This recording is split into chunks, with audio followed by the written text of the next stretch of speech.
This has been, for me, a dream come true. The institution itself has been around for 200 years, doing wonderful, great work.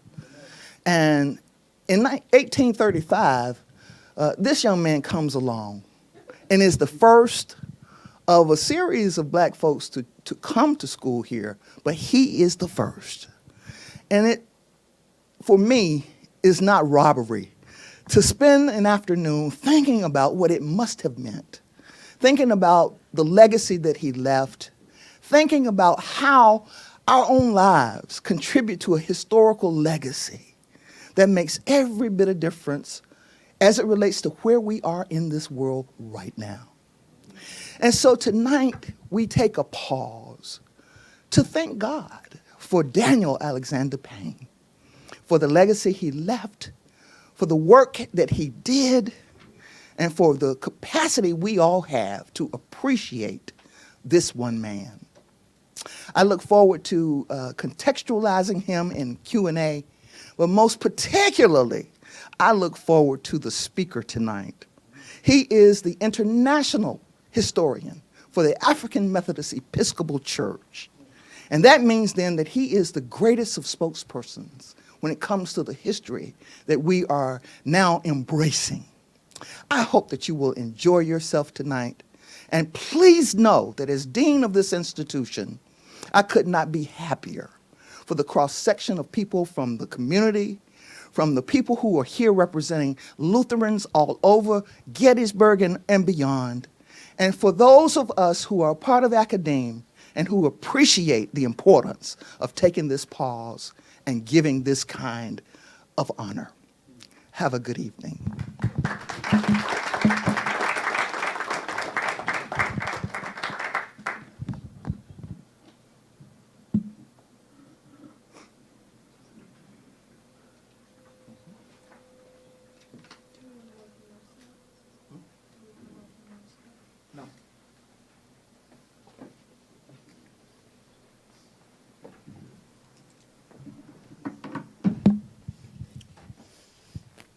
Good evening.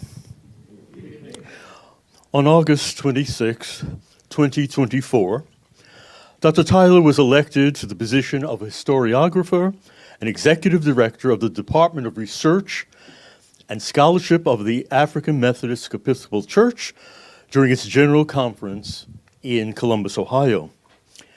Certainly a position and achievement he is suited to fulfill, as the responsibilities include directing production of the AME Church Review, being the authoritative source of AME history, directing the church's research programs, and responsible for maintaining artifacts and documents of the church. But he's well prepared for the task. He received his BA in religion from Clark Atlanta University, the Master of Divinity from Payne Theological Seminary, and the PhD from the University of Dayton. His dissertation was entitled, Bishop Daniel Alexander Payne of the African Methodist Episcopal Church, The Life of a 19th Century Educational Leader, 1811 to 1865. I must say it is a fine piece of scholarship, and his persistence as a researcher uncovered Payne's essays on the ministry, which were thought to have been lost for over 160 years. Prior to his election as historiographer, he was the pastor of Mother Bethel AME Church in Philadelphia, the first and oldest AME church in the United States. In addition, he's a documentary filmmaker, radio personality, as well as fully affiliated faculty member of the Methodist Theological Seminary in Ohio, and has been part of the adjunct faculty at Payne Theological Seminary and here at United Lutheran Seminary. Committed to community involvement, Dr. Tyler has been involved in Black Faith Votes, co-director of the Live Free USA, a social justice movement aimed at reducing gun violence, mass incarceration, and bring about greater police accountability. interreligious relations with Christian and Muslim clergy, and in mobilizing their congregations. He was elected to be a delegate at the 2024 National Democratic Convention. He and I have met and spoken over the years, particularly over our respect and high regard for Daniel Alexander Payne, who was the first historiographer of the AME Church.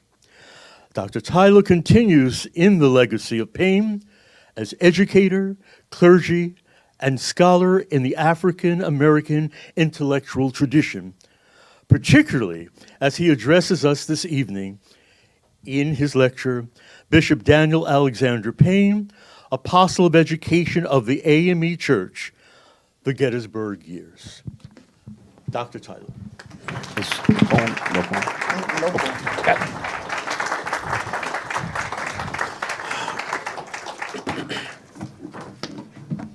Good evening. Is this one on too? Oh, perfect. Wonderful. So glad to be here on today. Thank you so very much, Dr. Strobert, for that kind introduction. And I'm actually glad that it looks like we have more time to talk. I didn't say anything to Dean Smallwood, but I was stressing over 35 minutes. You know, I used to do a radio show. I could like filibuster for 35 minutes on like one tweet from the president. So anyway, so I'm glad to know that we have a little bit more time on tonight. I mean, honestly, because there's so much to cover in the life of this remarkable person. But first, let me just first of all acknowledge our president. We first met when I was actually on the board for that brief time. And so glad to now see you in this role. And certainly to our dean, wonderful to actually get a chance to hang out with you. All of our friends are the same friends. If you look at her Facebook page and mine, we must have 3,000 mutual friends. And so just good to be in this setting. Glad to see others who are here who are on program on this evening, as well as Dr. Quentin Robertson, who I've worked with ever since he came into Philadelphia and does such a wonderful job at that campus out there. And let me just say, certainly to Nelson Strobert, who, I mean, just the only person I know that probably loves researching Daniel Payne more than me is Nelson Strobert. I'm telling you, Dr. Strobert's work was, it was so eye-opening for me, and it confirmed for me that this was a worthy pursuit. When I entered into the PhD program at University of Dayton back in 2001, at that time, I had pastored 7 years and thought, okay, I'm done with that. That was great. Let me get into the PhD program and go work at someone's seminary and hopefully become a seminary president, Dr. Irwin. And so I was in an educational leadership program. And again, I was going to write on seminary president leadership, was not thinking anything historical. History for me was just always a passion, just kind of a love, but not anything that I saw a future in. And one summer I was assigned to do some paper, and I did it on Daniel Payne. And one of the first names to pop up was Nelson Strobert. And from that time on, you know, a summer research paper for a summer school class turned into, you know, a passion that ultimately, truth be told, led me to the pastorate of Mother Bethel. Because that road just kept deepening with AME history. And when the pastor of Mother Bethel in 2008 was elected to become a bishop, and they needed someone to send, they wanted someone who knew a little something about AME history. And so I fell into that because of Bishop Payne. So I'm glad to be here on tonight and to have an opportunity to share and to talk and to be on this campus. I mean, in this place. You know, the ancestors, I believe, are always speaking. So on the road today, I went to Carlisle first and just sat in front of Bethel AME Church in Carlisle because I wanted to just kind of be where Payne was. Then I drove down this, you know, which I hope I drove the right way. I don't know. He didn't tell me. So but to imagine, you know, this person who traveled that way so often. I mean, Carlisle is not close today. And so to think about him going back and forth to Carlisle from Gettysburg is just an incredible experience. So again, I wanted to be there. So to stand here, I just feel tremendously honored on today. So I want to talk a little bit about Bishop Payne's Gettysburg years. Anything you want to know really about Bishop Payne and Gettysburg, the person right there is sitting right there. You can pick his brain at any time.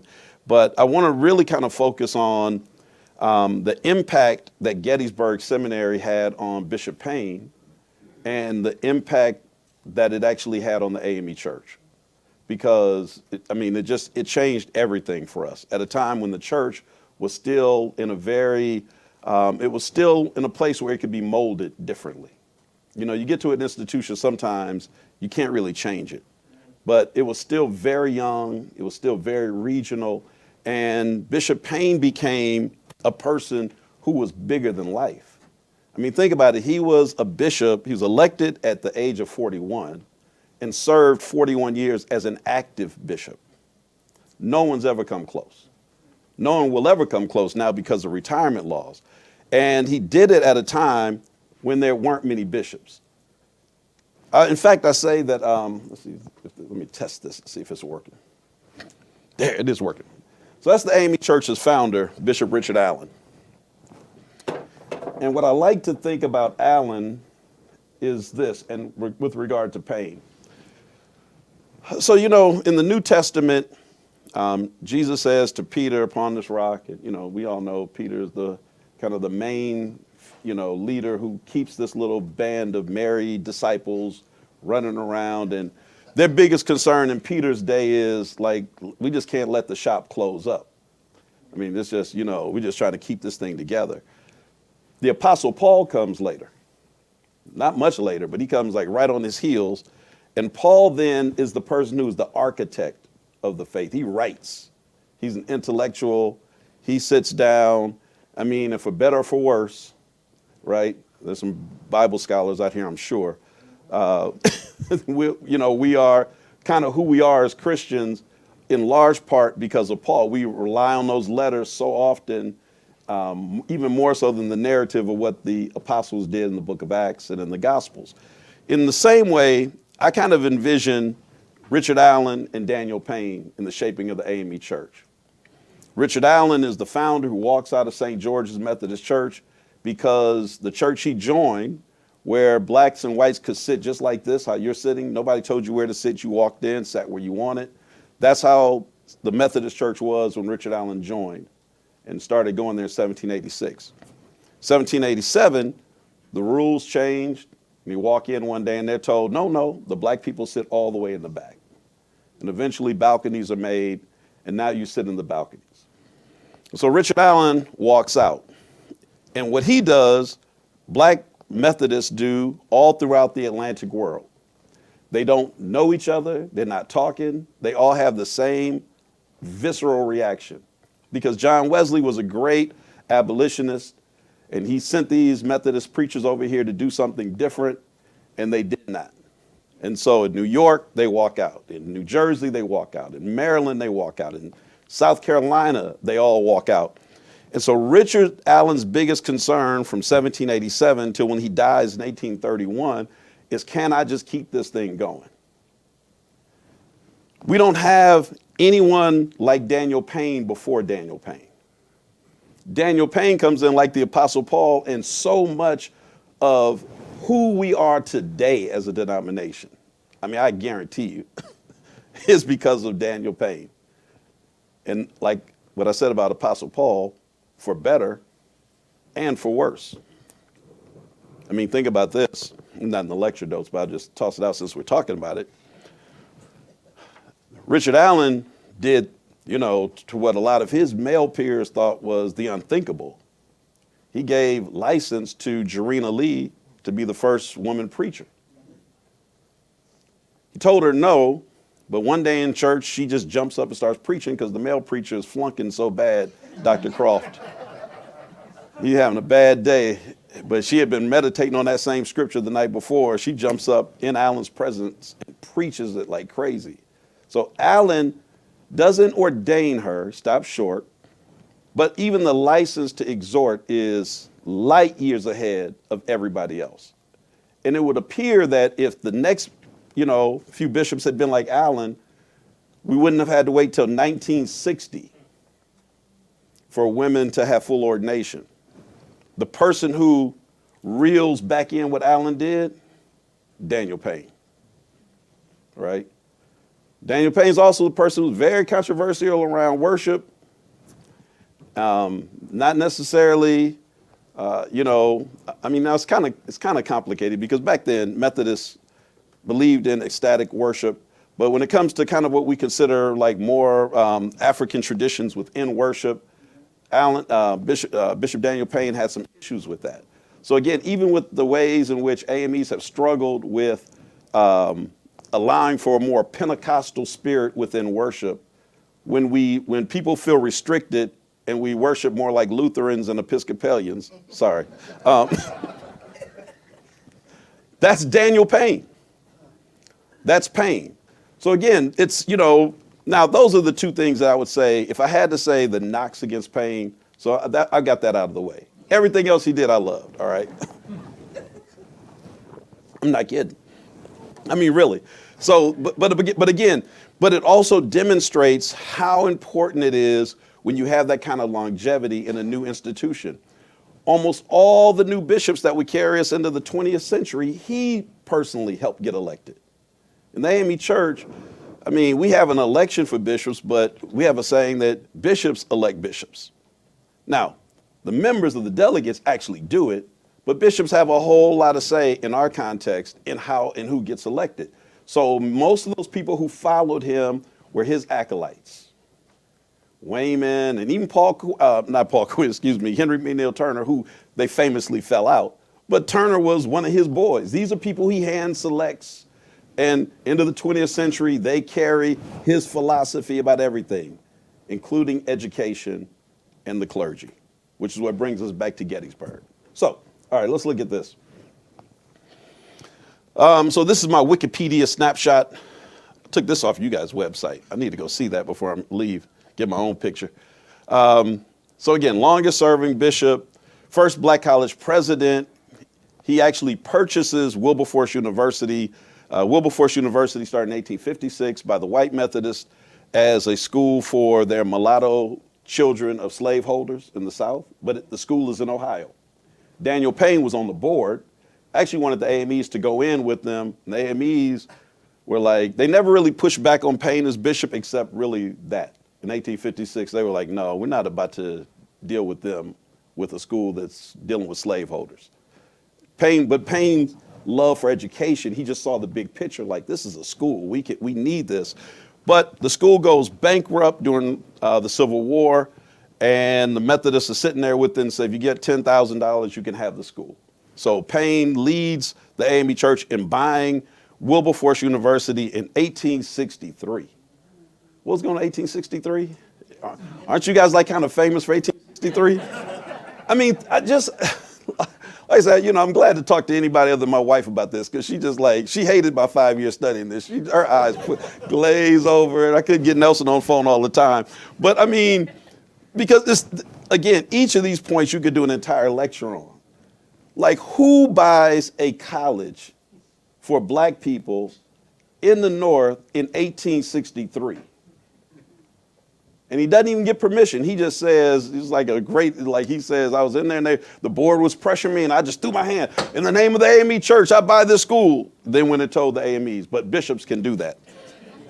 Still can. Becomes the first historiographer, as Dr. Smallwood said, so I am the 15th in that legacy, and off and on that this position has been held by bishops, which is kind of remarkable. So it's not always been a full-time person. Famous abolitionist, he was great in the ecumenical world, like before his time, wrote several books. So again, this is kind of the wiki snapshot of him. There's probably more things I could really say about him as well, but that's just kind of the big bullet points, and each of those are big. And he was really, if you think about it, he was in the circle with so many people that when you pick up his autobiography, you have to go back and look, wait, could he have really been like at the White House with Lincoln during the Civil War talking to him? Could he have really been with like all these leading abolitionists in the world? His life was just kind of just like God just smiled on him and just kept putting him in these like unique places. So here's the big question. How did a 24-year-old black kid from Charleston, South Carolina, make it to Gettysburg, Pennsylvania in 1835? How indeed? Well, Payne was orphaned as a very young person before he was a teenager, lost both of his parents, born to free parents in Charleston, South Carolina. And Payne was fortunate enough to be raised by a group called the Miners Moralist Society. They were very, very helpful, benevolent societies in Charleston. And I'm going to talk a little bit about Charleston because Charleston defies everything you think of about a slave-holding city in the 1830s. I mean, it is absolutely nothing. There's no comparison to Charleston, to be honest with you. But Payne is raised by a group of free black men. And in Charleston, there are at least three categories of free black people. They're the free mulattoes, who are half white, half black. And so they have the closest proximity to white people, right, and to power. Then there are brown-skinned black people like Daniel Payne, and they're called the brown elite. So they're kind of close, but not as close. The final group were free Negroes who were dark-skinned, and many of them had like just recently purchased their freedom and had gotten free. So you got these three categories of free black people, and this group is growing. You know, over a couple of thousand free black folk, and many of the enslaved black people in Charleston lived independently from their owners. They had apartments in town. I mean, it's like, again, Charleston's a totally different place. So the Miners Moralist Society take young Daniel under their wing, and they raise him. They don't just raise him, but they also educate him. Thomas Bonneau, a famous educator, they have a course of study for all of the students. And once these children learn, they are apprenticed out to do some kind of trade, carpentry, shoemaking, a tailor, whatever. Payne goes through the course like that, as you would imagine. I mean, he's just super bright. He's like the kid on Big Bang Theory. I don't watch the show, but is it Sheldon? Yeah, Sheldon, right? I kind of get the gist, right? Sheldon's just like a genius. That's Daniel Payne. He's a genius, right? And so Daniel Payne learns everything he can from them, and he just has this voracious appetite for learning. He just wants to keep learning. So he starts picking up books and teaching himself. He teaches himself Latin, teaches himself Hebrew. He becomes a map maker. He gets an atlas, figures out how they did it, and he starts scouring the countryside, and he's drawing maps. And then he's not content with just knowing this himself.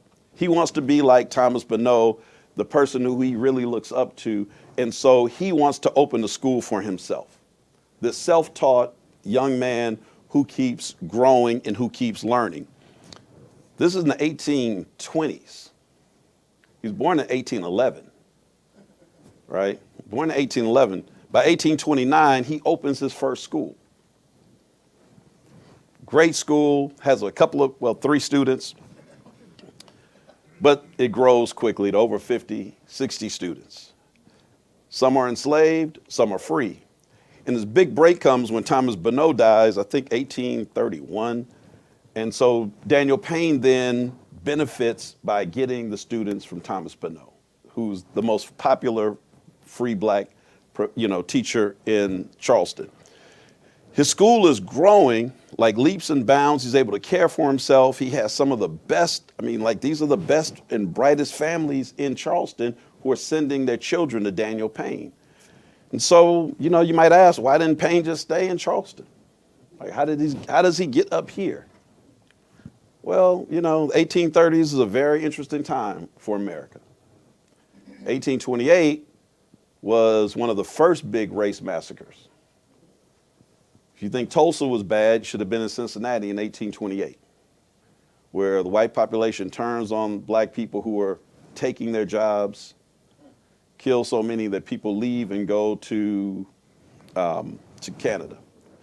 The next year or so, Richard Allen then hosts a group of people which becomes the beginning of the colored convention movement. So you've got all of this like racial animosity that's happening, not in the South, but in the North.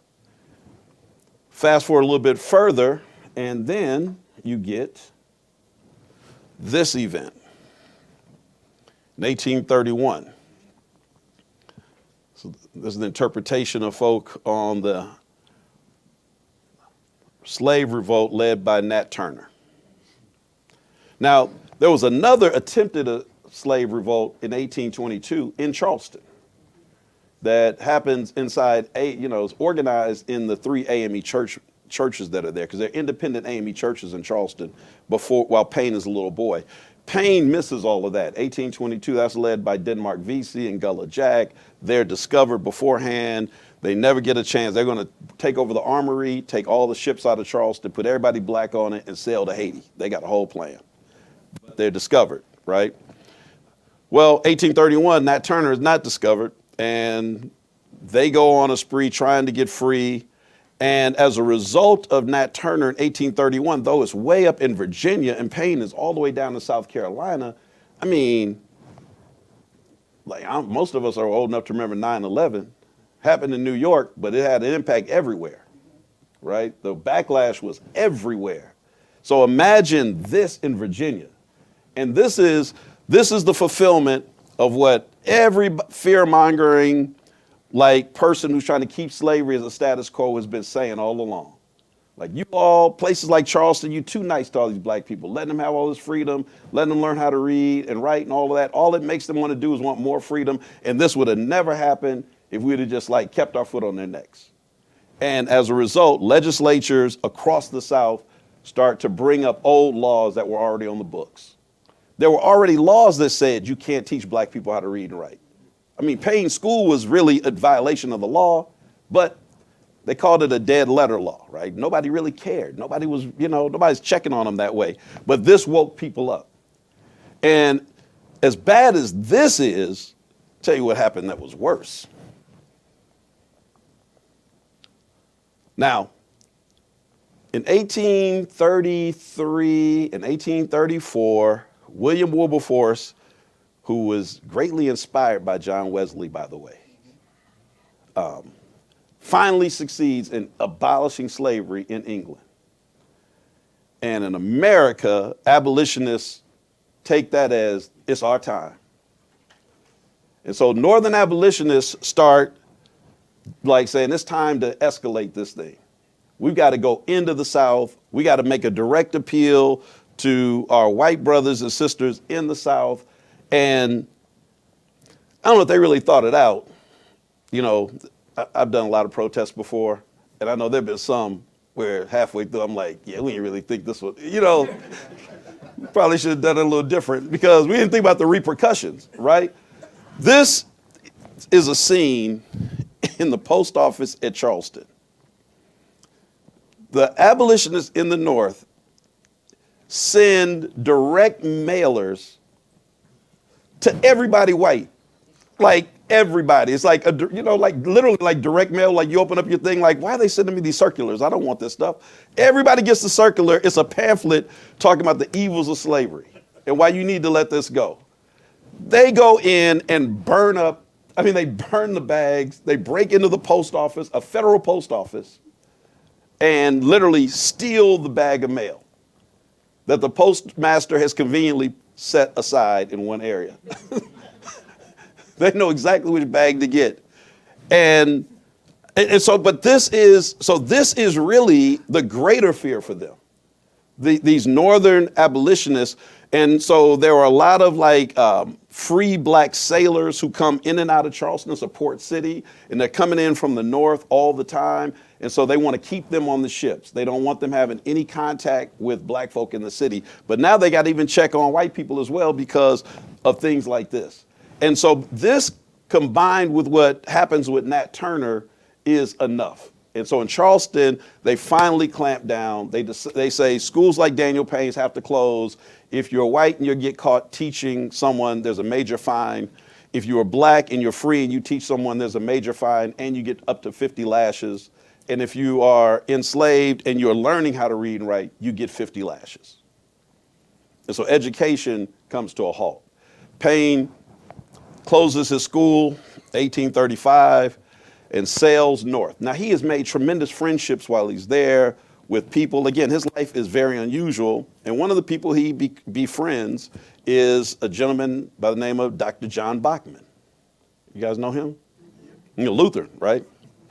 Yeah, so he comes into the acquaintance of John Bachman because one of his students has a caterpillar or a worm that he can't figure out what it is, a caterpillar. Bachman is a, renowned, naturalist. Someone recommends that Payne go there, and they just strike, probably just fascinated, like, man, this, again, if you're a nerd, you love nerds, right? So it's like, he's like, a little nerdy kid, like, come here, son. I don't have any sons. I got daughters. Like, come on, like, you're my little adopted son. So they just have this great relationship, but there's this issue of race in Charleston. It can only go so far. And so when Payne leaves, he leaves with letters of recommendation, and one of them is from John Bachman, okay? And John Bachman sends a letter with Daniel Payne, recommending him to whomever. Payne gets to New York and doesn't know really what to do, and somehow he hears about Gettysburg Seminary. And he hears about this guy. Sorry, I gotta use this one. I'm sorry, I came in with the worst place with a blurry picture, right? So President Schmucker and Payne get in contact because Payne has this letter. And so people in New York are like, oh, you should call the people in Gettysburg. They've got this seminary down there. And I hear that they actually set aside money and a scholarship for a promising young black seminarian. You should, again, in Payne's world is just like, we should all be so fortunate as to just kind of walk and blessings just like knock us over the head, right? You leave Charleston, you don't know what's going to happen. You get here and people are already looking for you. Now, Payne has two questions for the good doctor, right, Nelson? Yeah, two questions. He says, I want to come to your school, but there are two things that I have to know. He said, one is, once I'm educated, are you going to try to send me to Africa as a missionary? Because if that's the case, I'm not coming to your school. And number two, do I have to become a Lutheran? Because I'm a Methodist. Now remember, Payne's not AME, he's a part of the Methodist Episcopal Church that blacks walked out of because the free brown elite that raised Payne, they are all a part of their own congregation under the control of the white Methodists in Charleston. They were not a part of Morris Brown's walkout of white churches there. So you kind of got two rival groups of black Methodists. And so Payne is among the group that stayed in the white churches. That's who raised him. He just kind of inherited that relationship, but he loves Methodism. He's not AME yet, hadn't really had any experience with AMEs yet. And so those are his two concerns. The first one is easily, it's easy. It's like, no, we're not gonna do that. We're not gonna make you convert. This is a no strings attached piece. But the other question is extremely important because in the black community since 1817, there has been a pushback against the colonization movement. Now, there are all these attempts at how do we deal with this issue of slavery? How do we deal with the issue of race? Slavery is the biggest issue and challenge for the country at this time. Throughout the 1800s until you get to the Civil War, and then you can still say, afterwards, that's a whole different debate. But slavery is driving this entire thing. And so you have the Northern abolitionists there's a difference between the anti-slavery people. Anti-slavery is like, we don't want colonization. We just want to end slavery. If we got to go to war, so be it. And we did go to war, right? And then you got the slave holders who are saying, no, the status quo is good. And so we don't want to change anything. And then you kind of got this middle group. It's always the middle group, right? Can't we all get along? And the middle group, the colonizationists are saying, okay, we see everybody's side. Here's what we should do. Send all the free blacks out of the United States to their own country. That's how Liberia gets started. And once they get to their own country, as black people get freed eventually, they can all leave together and go to that country. And that will end the problem, right?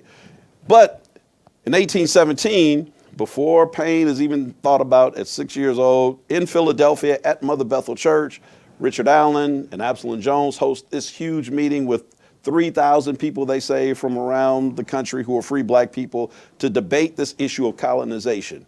And once that meeting is over, I mean, the stamp of disapproval it's there. There is no, I mean, you cannot be, in their world, a self-respecting free black person and be down with colonization, period. Full stop.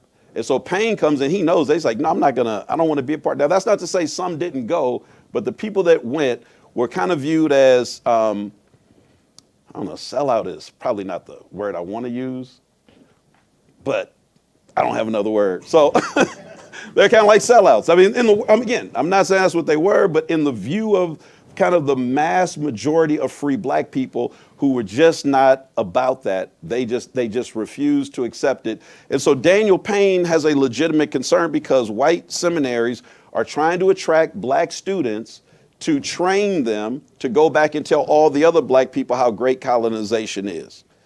And colonization is so pervasive that, for example, in the Methodist Episcopal Church in the North, every annual conference had a standing committee on colonization. They were raising money for colonization. They were working hand in hand with the U.S. government in these efforts to get free black people to leave the United States. Now, after the Civil War ends, it takes on a different meaning because now people are free. So if we want to go on our own, that's different. That's why, people like Bishop Henry McNeil Turner or Marcus Garvey, when they talk about back to Africa, it's a different meaning because it's after slavery. But during slavery, the belief is that we cannot leave because we are the best hope that slaves have to ever get free.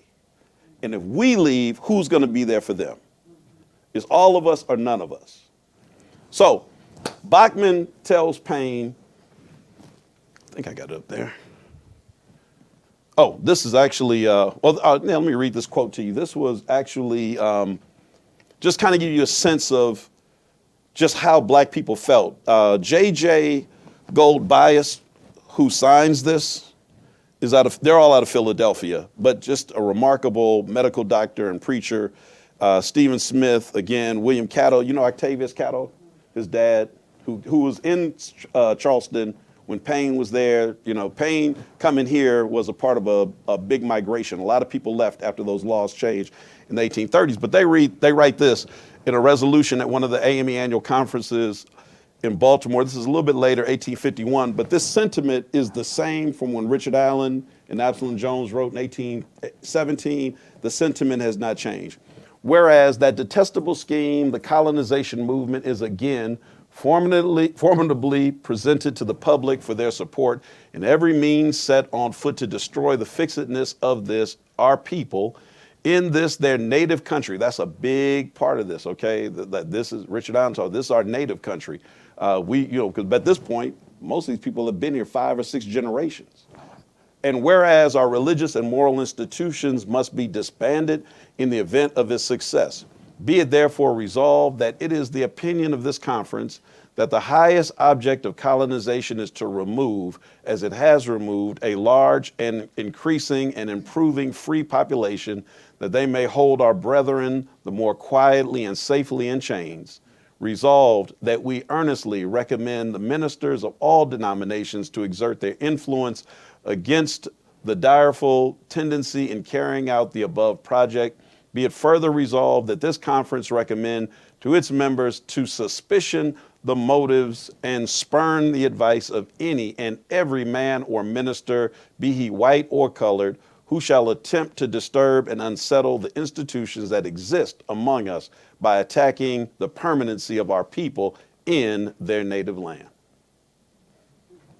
I forgot to put the Allen quote in. His is beautiful because when you hear Allen's quote, you actually hear some of James Weldon Johnson's Lift Every Voice. It talks about after we've watered this soil with our tears and our blood. When I first saw it, I said, wow, that James Weldon Johnson pulled that into to Lift Every Voice and Sing. But this is the sentiment of free black people, which is that, no, we've invested too much. And again, by 1851, I mean, most of the people, like my oldest ancestor that I know for sure was born in Pennsylvania. Ironically, I didn't know that because I grew up in California. And he was an AME preacher. born in 1818 here in Pennsylvania somewhere. They had to be born to somebody. And that means that they were probably here at least in the 1700s. So, this idea that people who had been here for so long are now wed to this country in the same way, regardless of how people got here. And so this idea of patriotism and holding on and investing until to see where this American project goes is something that's very serious. And so this is a sentiment about why Payne felt so strongly to raise that. So once that's done, this is Dr. Schmucker's reply. I thought I should come in here with at least a quote from your president. The members of that society are not colonizationists, but abolitionists. Oh, words to, Daniel Payne's heart was all aflutter. And they desire you to be trained to labor for the intellectual, moral, religious, and social improvement of the free people of color in the United States. That's a great response, right? So Payne comes here he's ecstatic about the opportunity to come here now, because this is going to be the kind of school where he can come in and be free. Now he ends up, still becoming Lutheran for a moment, but there's no pressure to do it. And to just come here and to have that, to be unfettered, is a great opportunity for him. So Payne gets to Lutheran Seminary in 1835 and just has this is an interesting time for Payne, because I was kind of thinking about it today, even as I drove through here, as I said earlier. Just imagine what it must have felt like at that age up here, in your early 20s. All you ever known is slavery around you. In spite of how diverse, as I said, Charleston was, and how progressive, if I can use that word, Charleston was compared to, Atlanta, or, kind of pick your favorite southern city. Back then, it was still slavery. And there's still 15,000 enslaved people around you all the time. They have to wear badges that say they're slaves to stand out. I'm almost like Jewish ghettos in, World War II. And so slavery is always around. It's not that the North is going to be perfect, but it's different. And the kind of freedom he enjoys, that I can walk from here to Carlisle without, you still always had to be concerned if you're black and you're free in America, even at that point, that somebody might kidnap you and send you south and steal you and accuse you of being a runaway. But for the most part, life is just so radically different for him here. So he gets here, he gets to study, he becomes a part of the campus life, and takes advantage of everything that the seminary has to offer, and does 2 of the 3 years in the program, which I know this because I looked back over my notes and I quoted Nelson Strobert, who said 2 or 3 years was not unusual back then. I think that's what you said. Yeah. So he doesn't graduate, but he has he's like soaking it in like a sponge, right? And yet there's still something missing on this campus that, and in the community, that kind of bothers him. So Payne goes to the Methodist Church, the White Methodist Church in Gettysburg. There is no AME church in Gettysburg during that period. And the pastor is from Maryland. And the pastor is pro-slavery. And the spirit of the congregation is pro-slavery. Who would think that in Gettysburg? Yeah, it was like an aha moment, right? Is that why the war happened here? But I don't know. But yeah, so there's this pro-slavery sentiment in Gettysburg, and Payne is saying, there's no way I'm going to sit in that church every Sunday. Because remember, even in Charleston, he's been though it's under white control, it is a black congregation. And so this is not something he's ever even had to endure or even listen to. And so he then finds out that there is this thing called an AME church up in Carlisle. And he begins to move back and forth to Carlisle. And this is his first taste of being AME. Doesn't join, but he's welcome there. He gets to participate. He's not even called to preach yet, but he gets to preach and gets to just be a whole part of this. And so the community there offers for him something that I think many, if you ever been a black student in a predominantly white, institution, especially college or grad school, you kind of understand Payne. I just did something recently for Martin Luther King over at Rutgers, and they wanted me to talk about King's time as a grad student at Crozier Seminary in Chester. And so they were like, well, why was he always in Camden? Well, his best friend, Walter, we went to Morehouse with, had family who lived in Camden. And Camden, the neighborhood was all black. And they were the two black students at Crozier. Crozier let them in 2 at a time because you had to bring a roommate with you. And so, who wants to be on that campus all the time? So they went to Camden to hang out and to enjoy themselves and to be reaffirmed before they went back into this, to the school. So for Payne to be the only black student here, he had to find somewhere to kind of balance that out. And so Carlisle becomes that. But Carlisle becomes even more than that, when you begin to really kind of step back and think about Payne's life and where God is about to take him and where he's ultimately about to go, because it is the entry point for him where he first gets a taste of what it means to be AME. All right. And so this goes on for a couple of years. Payne finally finishes his time here. He's had terrible health issues. He was very frail. It's amazing that he lived to be in his 80s, because he's probably always thinking that he was going to die so early because of his frail condition. He's always either throwing out his eye or his voice, or his eye and his voice. It was always one thing after another. And so he got sick. He had an eye sprain that lasted a year, and it ended his studies. He couldn't read. Anytime he tried to read, it would hurt so bad that it was, like somebody said, it was like sticking a knife in his eye. So he decides to go and to leave and to actually go into ministry. While he is here, he accepts his call to preach. So this is a turning point for him. He becomes committed to the gospel ministry. And President Schmucker says to him, Daniel, I think you should go to the AME church. You will be of such usefulness with them. You should go. Daniel Payne is like, okay, I'm going to go to the AME church and become a part of them. And on the way to the AME church, he runs into somebody who's a friend who says to him, well, you know what they say in the AME church. When they start preaching, the preacher says, my head never rubbed against the college wall. And the people say, amen. And he said, and I never studied Hebrew or Latin. And they shout glory. And they said one more thing, it said, anti-intellectual something.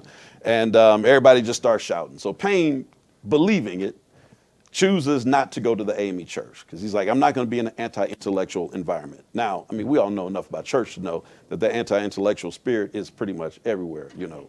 Some people say seminaries are cemeteries. I don't believe that. I'm telling you what some people say. But back then, in Methodist circles, black and white, this was very popular. This was a very popular attitude. Seminaries were definitely frowned upon by a lot of the clergy. The founding of Vanderbilt is almost like what Payne will go through within the AME. Resisted to the point where people were saying, if you make preachers go to these schools, we're going to just pull out and leave, right? So Payne takes his friend at his word and instead goes back to the Lutheran church, says, okay, I'm ready for ordination. He's ordained, but never pastors in the Lutheran church. Instead, he gets 3 offers, one in Philly, I think one in New York City, and one in Troy, Western New York. He goes to Troy to a Presbyterian church where he begins pastoring and, again, runs into another issue, this time with his voice. And Payne comes out and he retreats back to Gettysburg, to Carlisle, which is fascinating to me. This is, you'd think he'd come here, but no, this has become the only home that he knows. And while he's here in Carlisle, he decides, I'm going to go to Philadelphia, I'm going to open a school, and eventually maybe try that AME church thing. This is 1840.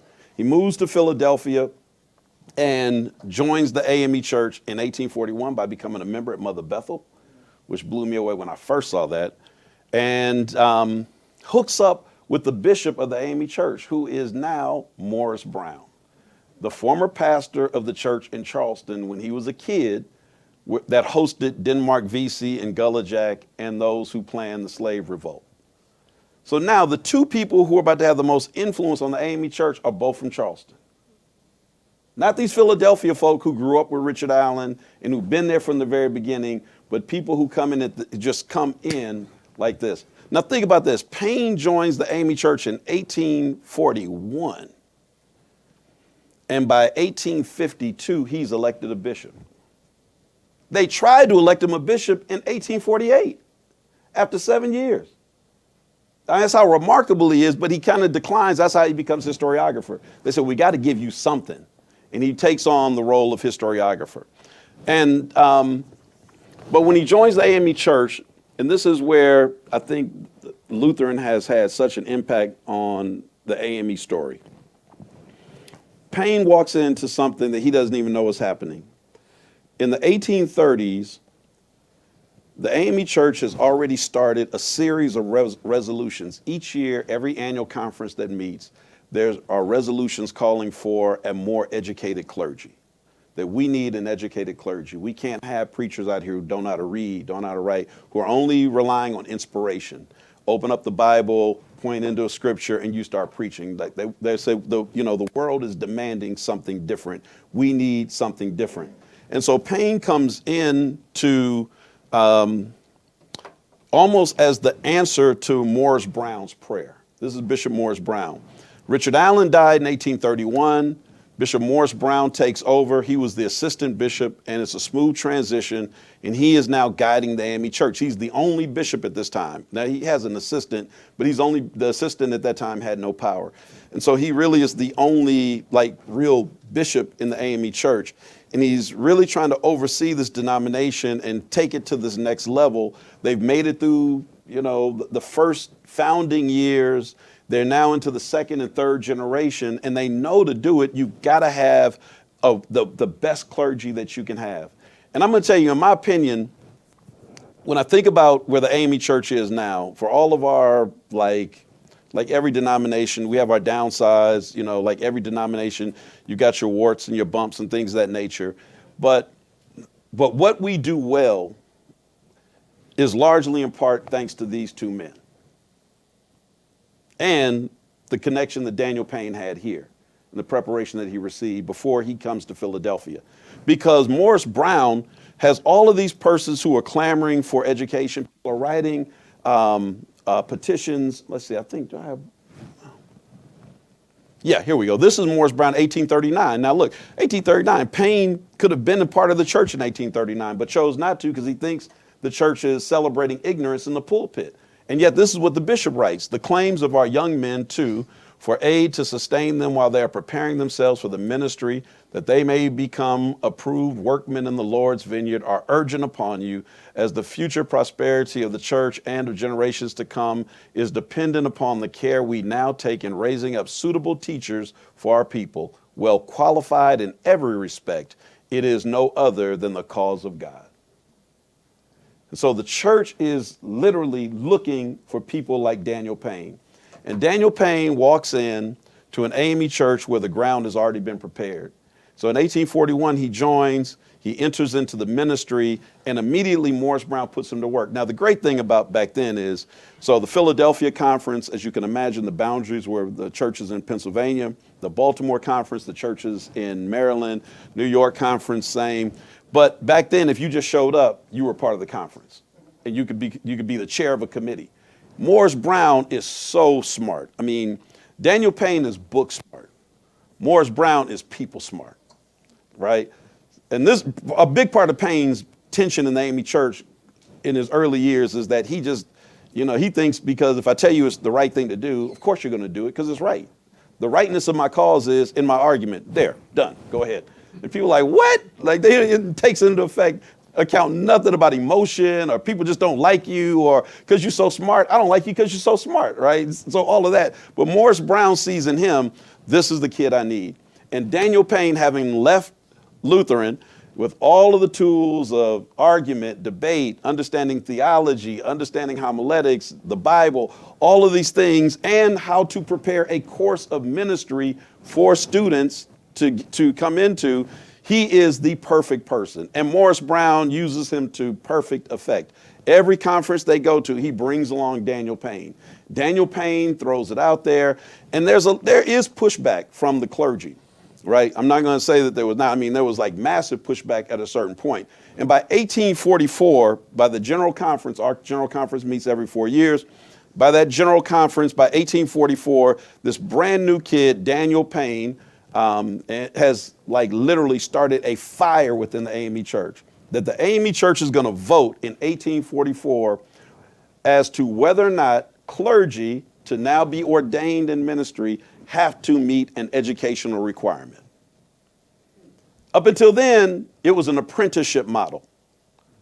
It was you follow your pastor, and your pastor says to the conference, oh, he's ready. Yep, seen him pray, seen him do it. Yep, let's ordain him the first one as a deacon. And then once you followed your pastor 2 more years, yep, he's ready. Or is not ready, right? That's the model. We pray you can read, pray you can write, but it is not a requirement. The epistles that Nelson talked about that I ran into and found at the Schomburg Center are fascinating in and of themselves because Daniel Payne writes out these 5, what he calls epistles. Told you he's like Paul. Literally, that's what he calls them. The epistles on education and educated clergy, where he argues that we need light, not just heat. That's kind of his main mantra, right? Like you guys are full of heat and you've got no light. In other words, like we need more than emotion. Your emotion needs to be driven by your intellect and your heart. So it all has to work together. It is so problematic for so many clergy that literally they fear that at the General Conference there is going to be a major brawl and fist fight. Now I know Lutherans do not fight each other. You have never been to a synod where people have thrown hands, right? But there's real concern. I mean, it's violent. And on the one hand, you have the clergy who are resisting this, who are saying, if you pass this, we're going to leave. But there's another group that rises up, and mostly lay people, who are saying, we're tired of sitting under people who clearly need some help. And if you don't pass this, we're going to leave. And so the church is literally damned if you do, damned if you don't. And they get to the General Conference, and thanks to some older clergy who know how to really kind of diplomatically move things along, Payne's plan, which he originates here, is passed in 1844. And now if you kind of follow the AME Church from 1844 to the present, even after he died, the AME Church has continued to push to get to where he ultimately wanted to be. Where he wanted to be in 1844 is everybody needs a seminary education. You should have to have a seminary degree before you get to preach and handle the holy. But he had to wait. So for years you had to have an 8th grade education, which was consistent with the country. And the country moved up their, the requirements to high school education for like jobs through the government and everything else. AME Church followed suit. Then it was a college degree.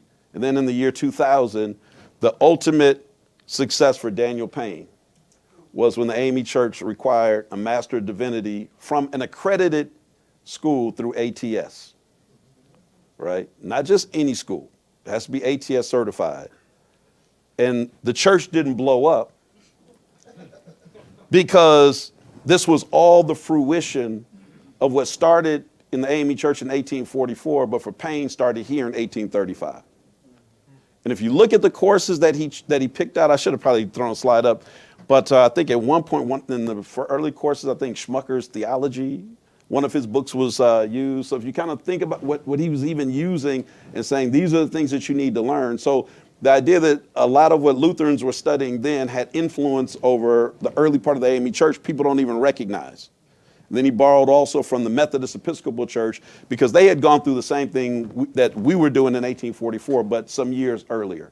And so Payne cobbled all this together and gets us there.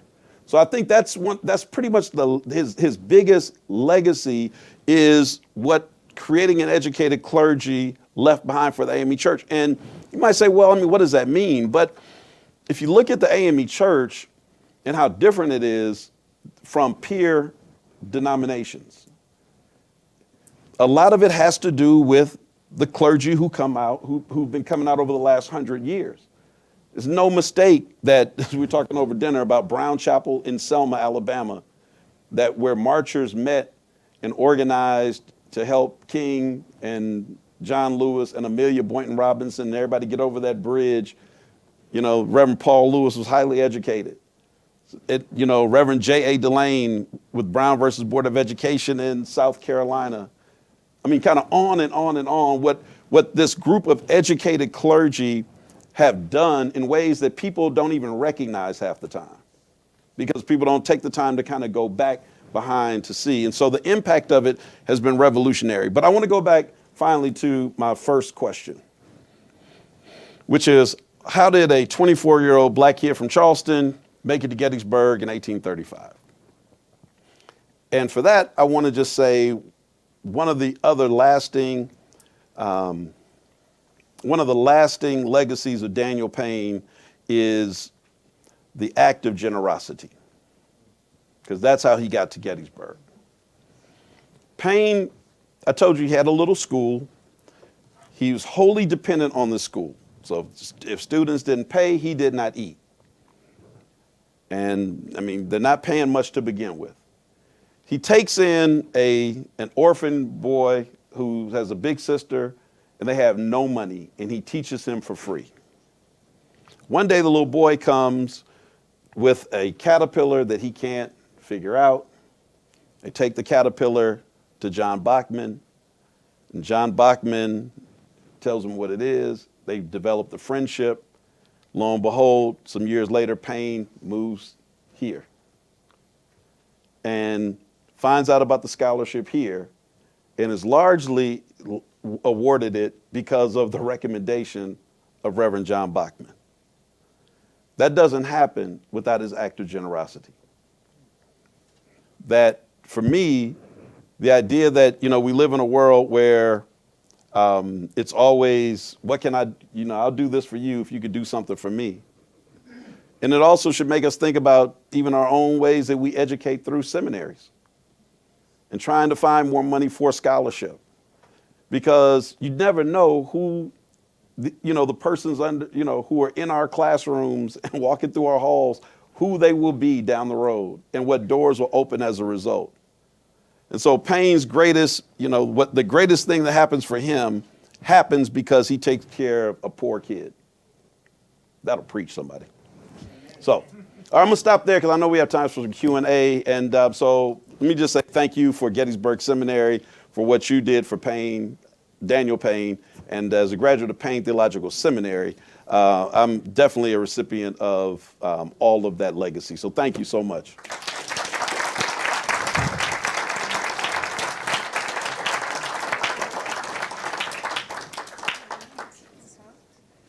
I don't know.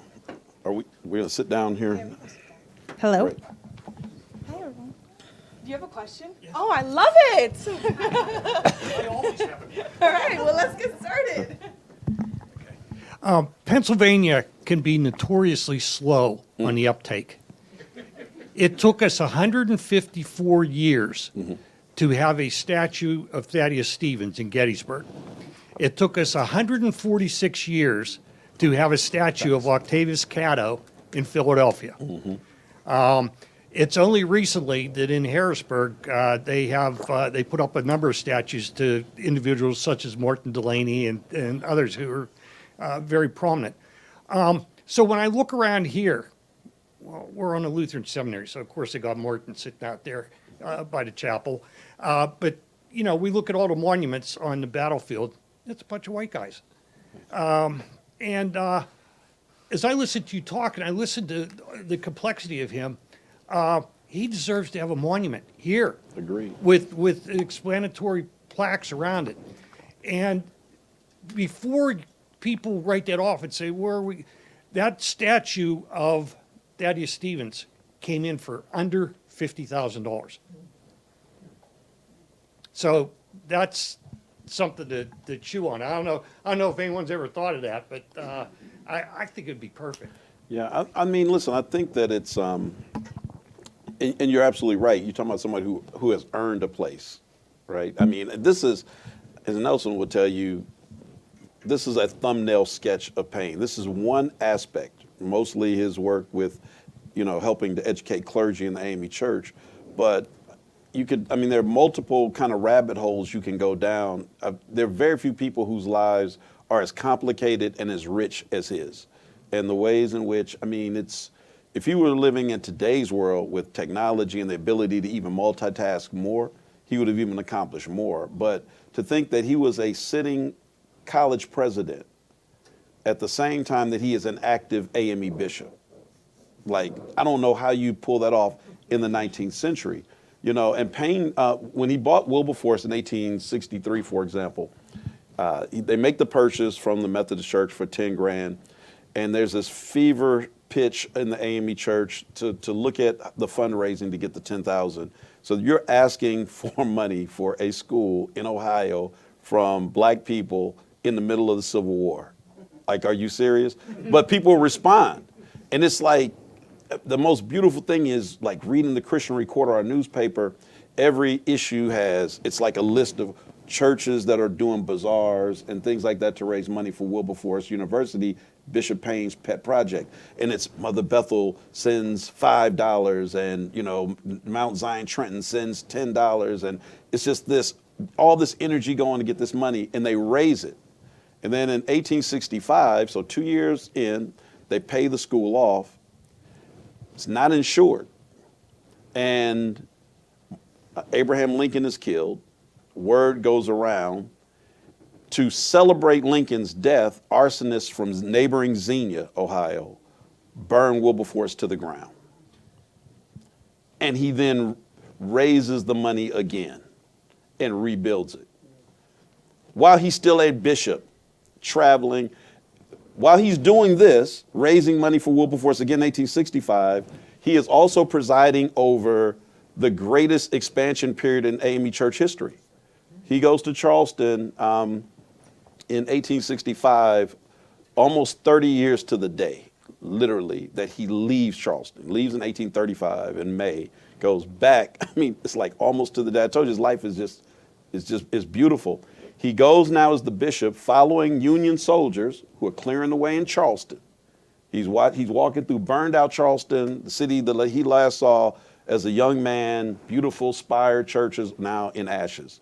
And he sits and holds the South Carolina Annual Conference and starts the AME Church and sends missionaries. Go take Florida, go get Georgia, go get Texas, go, on and on. And so 250,000 people are joining the AME Church at one time while he's doing that, and the president of Wilberforce, and administering his own, AME conferences as well. So again, this is a person who, I think you're right, talking about someone who should be honored. Nelson and I really should get serious about, now he's retired, he got time.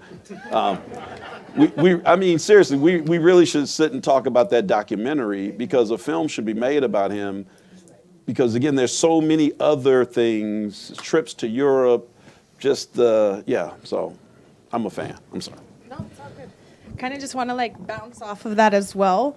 And we're talking about those small acts of kindness and stuff like that. And if we can't put a monument up to honor Daniel Payne, I think things like this and putting what you've put together, it's a part of that, right? It's a step towards that. So thank you guys for making this happen. One question that I had for you, unless anybody else wants to jump in. All right, let's let the crowd decide. You raise your hand over here. Actually, while I got the mic, I'd like to ask two questions before I give it back. One, I've read somewhere that it was actually the seminary students who initiated the That's true. scholarship. Yes. Yeah, okay. Okay, second question. Some Lutherans seem to be pretty close to AME Zion. Do they have the same legacy, and can you describe tell us a little bit about them? Wait, I'm sorry, Lutherans or AME and AME Zion? No, in some areas are close. So what can you tell us about AME Zion? Well, I'm not an AME Zion.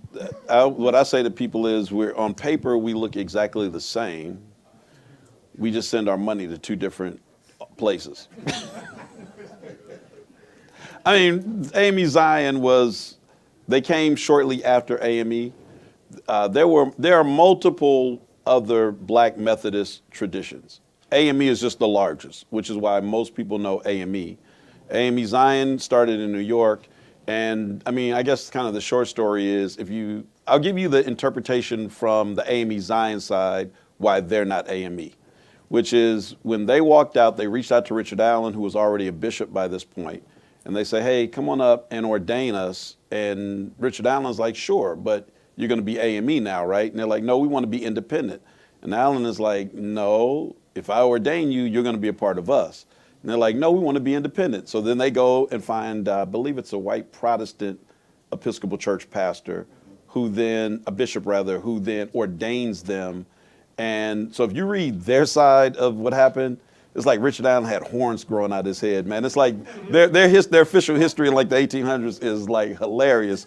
The way they talk about Allen, just like, oh, he just tried to strong arm us like this Philadelphian, and we're from New York, and so that's, I mean, but we're very, very close. Their church is, I'd say, probably maybe a third of the size, maybe half, but yeah, that's primarily the difference. Yeah, we generally get along great now. It was was it the student group, to his question, that raised the scholarship money? Yeah, that's okay. We'll make our way to the other side. Yeah, I need to. 1850s and the Civil War, a lot of the Protestant faiths splintered. Southern Baptists, Southern Methodists, on and on and on. What happened to the two types of black churches that you described that were in Charleston? There was the AME, and then there was this sort of a church that was amalgamated underneath the white church. Yes. How did that period affect AME and the other ones? Great question. So after the Denmark Vesey failed insurrection in 1822, the AME church was forced to go underground. If you remember unfortunately, you probably all remember the tragic shooting 10 years ago or more at Mother Emanuel.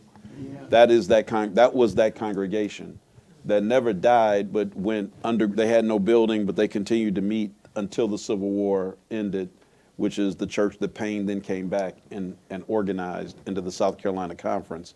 The Methodist Episcopal Church split over slavery in 1844, as you were alluding to, because one of their bishops married a woman who was a widow who owned slaves, and he refused to have the slaves sold. And ironically, I'd forgotten about this until kind of getting ready for this, having to go back over all my notes.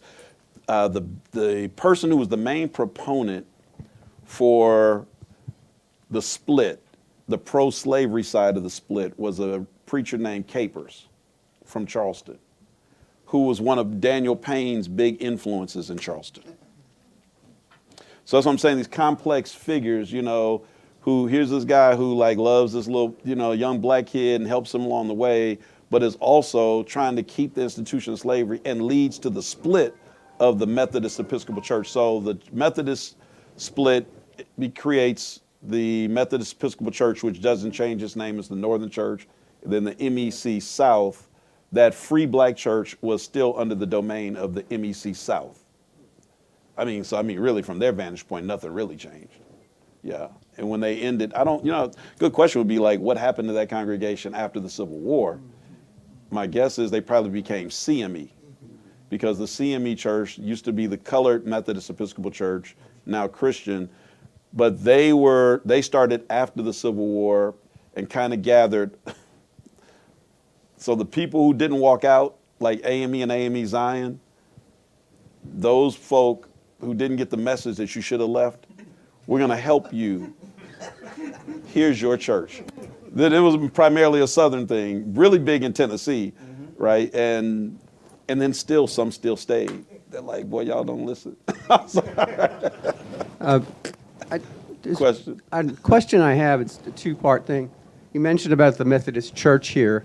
The original building of the Methodist Church is still here on 53 East Middle Street. And as you noted, it's now a GAR hall, or a former GAR.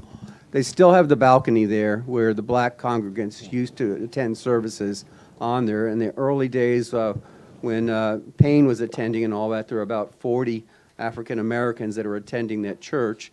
But then when the AME church started here, they left almost en masse to join the AME church. But you mentioned about the Southern Maryland minister who was head of the Methodist Church, and then a light bulb clicked on, because on the 3rd of December in 1836, there was a meeting here at the courthouse in Gettysburg to have an anti-slavery society. And there were a variety of anti-slavery meetings that were held, like in Mount Joy and York Springs. And they said, well, let's take the show on the road and go right into the heart of Southern country in Gettysburg and see what our reception is there. And it got very vocal in terms of a bunch of resolutions about for or against slavery.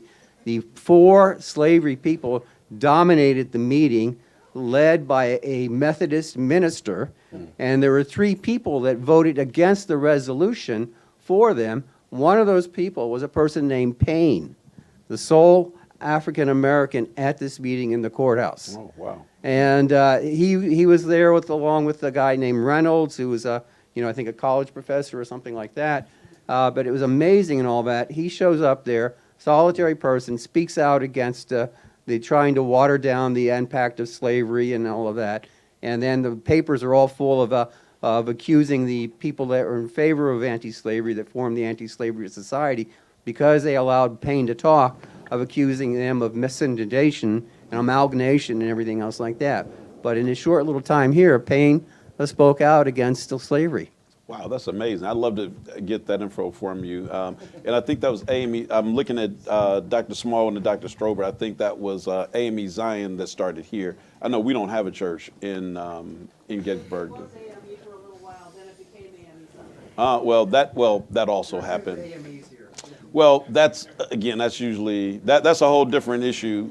AME's like splitting and, go where the best deal is. Yes, who's next? All right. To piggyback on that question, I've always wondered if Payne attending this seminary helped to push Schmucker's views on slavery. That when he moves here in 1825, 1826, he's an enslaver. And he indentures those enslaved. But on the 1840 census, he shows up with 2 indentured servants still living in his household. So there are black people living in Schmucker's home serving him in the 1840s after Payne was here. But Schmucker also has this long march from being a colonizationist in the 1830s to having his house ransacked by the Confederates in 1863 because of his outspoken views on slavery. So my question is, does Payne, is it just a coincidence, or does Payne help to further or change Schmucker's views on the institution of slavery? So I would say that it's probably more the times, right? I mean, as I said, there's kind of a radicalization that's happening in the country in the 1830s on both sides. That the idea of a middle ground, we know the middle ground is disappearing because it ends in civil war, right? I mean, that's the ultimate expression of we could not compromise. And so people who are like colonizationists they were more about this gradual, like eventually we can, this can't last forever, can it? Eventually we've got to get here. And they don't take seriously the pro-slavery side, which is like, are you crazy? We can rock this another 400 years. Like, this is good for us. Like, we're making so much money, like, who cares? And so from that side, there is no willingness at all to let this go. And as that light is dawning for the people in the North, who are the people who are maybe like Schmucker, going from colonization to, all right, we got to become like John Brown, right? That is, I think, just a natural progression of what's happening in the country. The Fugitive Slave Act in the 1850s, the second Fugitive Slave Act, also heightens it because, the Christiana Revolt happens right down the road from here, which is one of the most, that's like a big shockwave, It's hard to not draw parallels today in today's world we live in. When I watch ICE like snatching people out of cars, no warrant. I mean, the idea that you can go into somebody's house now without a warrant, wearing a mask, and snatch and disappear you should make everybody in this room afraid. Because that's exactly what Payne and other free blacks were living through. That, oh, gotcha. It's like, but no, I'm not, here are my papers. Oh, shut up. We'll explain to the judge when we get to Maryland, right? And so, I mean, the movie 12 Years a Slave is a real account of what happened. If you've seen that movie, and that happened to many, many people. And so, yeah, so I just think, like, even in the times we're living in, just you kind of feel that things are changing. Yeah. Question? There's one back there, too, after this. Go right ahead, man. There was a Lutheran pastor in Charleston named John Bachman who worked with John James Audubon and colored a lot of his prints. And I think several of his daughters married Audubon's sons or other of Audubon's relatives. This sounds like That's the the same same guy. Bachman who That's what I'm brought saying. a Like, caterpillar. Payne is like literally in it. You almost don't believe it. It's like, wait a minute. It's like you went back and like every famous person put myself there. Like, but that's the same Bachman and amazing. Audubon. Yeah, Wow. yeah. Hello, thank you so much for your talk. I really like your bow tie. Sorry, well, the dean's already taken it, so you're too late. I would like to read his words. And I heard that maybe do you have a recommended book, or is his Sure. stuff online? His autobiography is Recollections of 70 Years, and you can get it for free. The website is Documenting the American South. And just go to Documenting the American South. It'll pull it up. Great project by University of North Carolina, I think funded by the Ford Foundation. Been out there over 20 years, but there are tons of primary documents by authors of like all persuasions, but a lot of black writers have written. Your book is there too? Oh, your book. I'm sorry. Oh yeah, I'm sorry. Yes. What is your book? Just give him the title. Daniel Alexander Payne, Venerable Preceptor of the AME Church. Yeah, that was going to cost you though.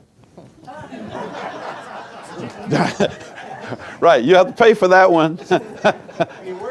Right, exactly. But yeah, so yeah, there are definitely things that are out there, and but to hear his words, his book Recollections it's just a page turner. You will not want to stop. I mean, the president told me he read it last year. It is a wonderful memoir, and we're fortunate that he wrote it before he got really, really advanced in age. So he wrote it, but then published it closer to his death. So yeah, there are a few things in there you kind of read, and it's like, well, you go back and fact check it. Dates and times may be a little bit wrong, but for the most part, the story is great. Question?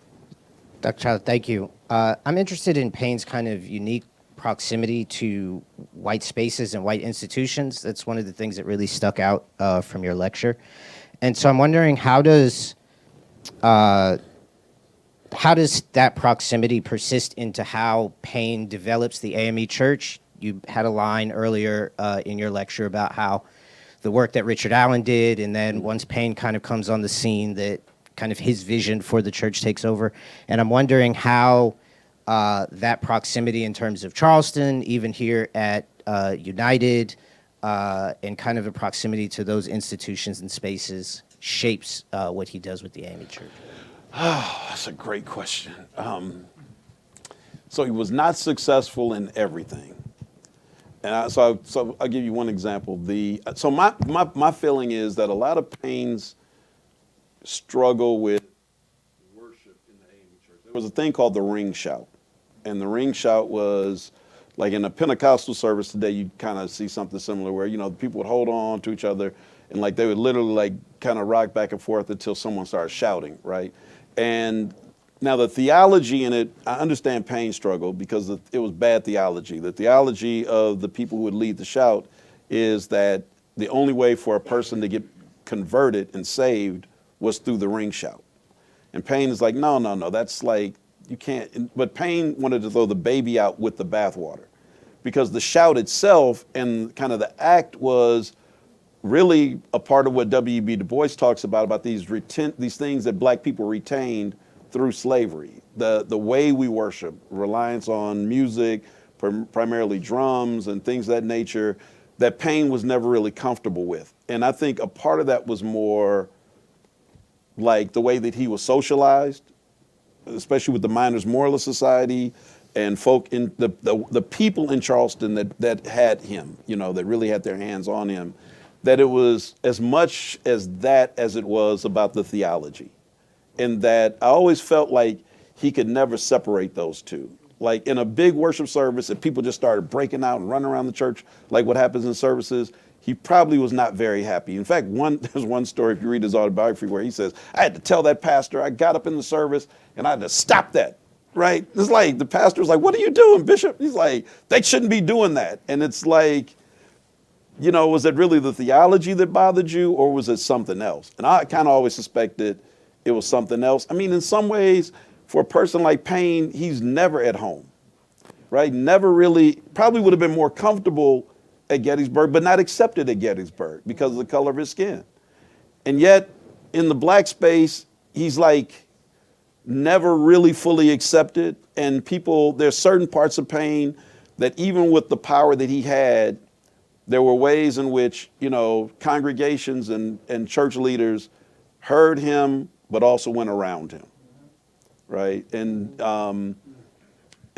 you know, I mean, look, I was an AME pastor for 30 years, so, you know, we know how to act when the bishop shows up, because it depends. Hey, it depends on which bishop shows up. If Bishop Anderson, who is from Bermuda, shows up, where the anthems, like. This is going to be high church today. We're going to do the whole Decalogue. We're doing everything out the book. You know, Bishop John Bryan shows up, it's Holy Ghost time. All right, like just, man, we start with the praise team. Forget the hymn. It's just, you know, your AME, you kind of understand how to play the game. And so I think a lot of people around Payne, I mean, seriously, that they kind of understood, we love you for what you bring. But even in the time that he lived, people saw some of the shortcomings and I think forgave him for it and just went right around it. But I tell you, the biggest issue with that was the purchase of Wilberforce. That was a black eye for him because he had been bishop now for 4 years and he thought that the church would do anything he wanted. But when he came back to our general conference and presented to the general conference, hey, we're going to purchase the white Methodists are going to start this college. We're going to be partners and we're going to start this together. They were like, why, we can, like, no, look, half of them are slaveholding. The other half are with the Colonization Society. There's no way we're going to be a part of that. And I think that he was so comfortable there that he couldn't understand that most of the AME church had never had any experience with anybody white, let alone the kind of experiences that Bishop Payne had. He was so far ahead of his time that I think sometimes he forgot it. Great question.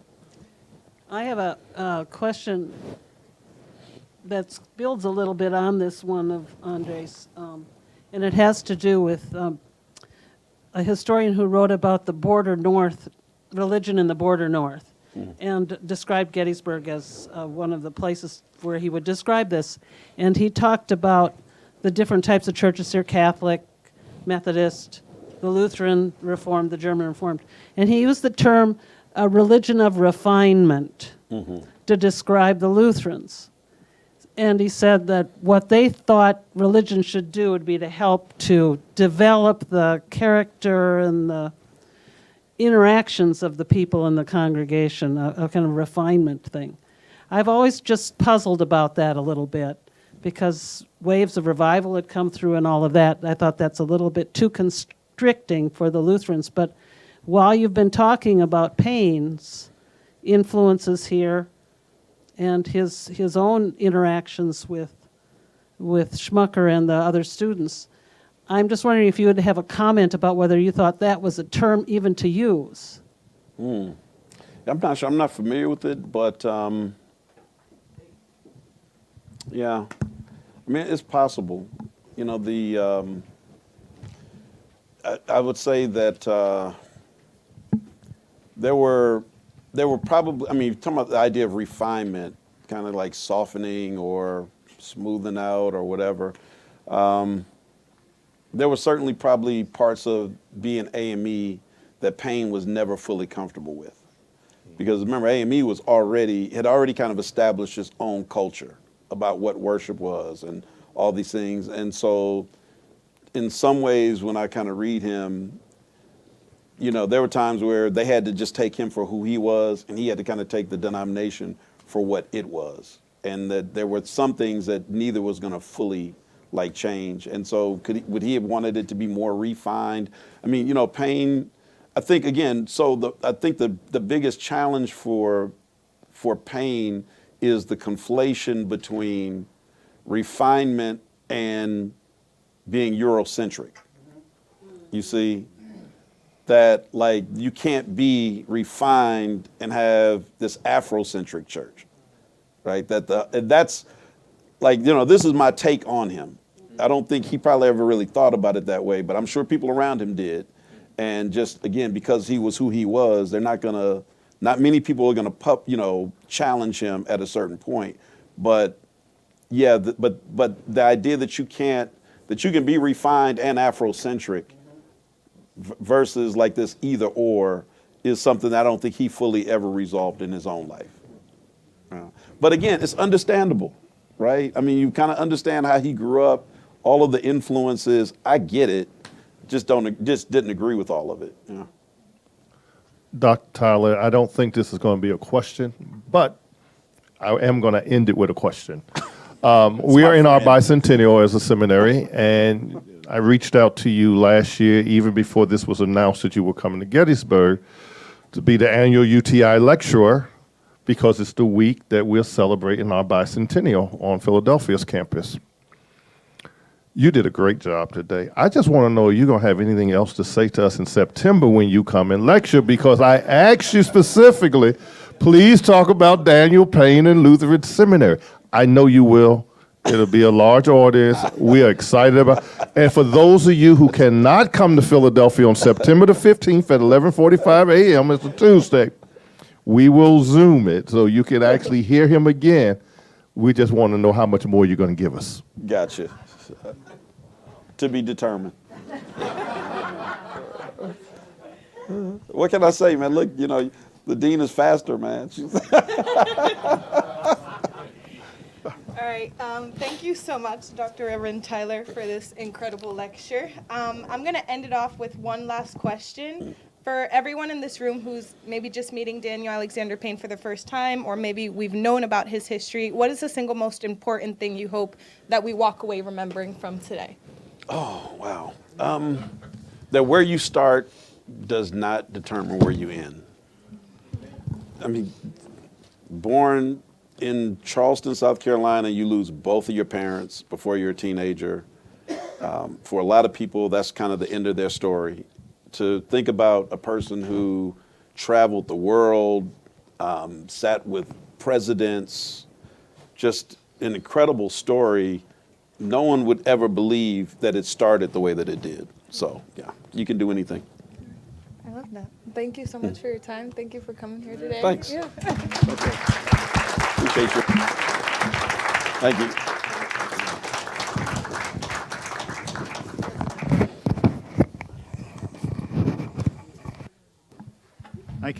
I can speak from here. I'm Guy Irwin, the president of the seminary, and I also want to add my thanks to all the others for this wonderful lecture. Dr. Tyler, I promise you, Dr. Q, there is much more yet to be said. He had a whole rest of a career in which he continues to interact with Lutherans, so there's a lot more to come.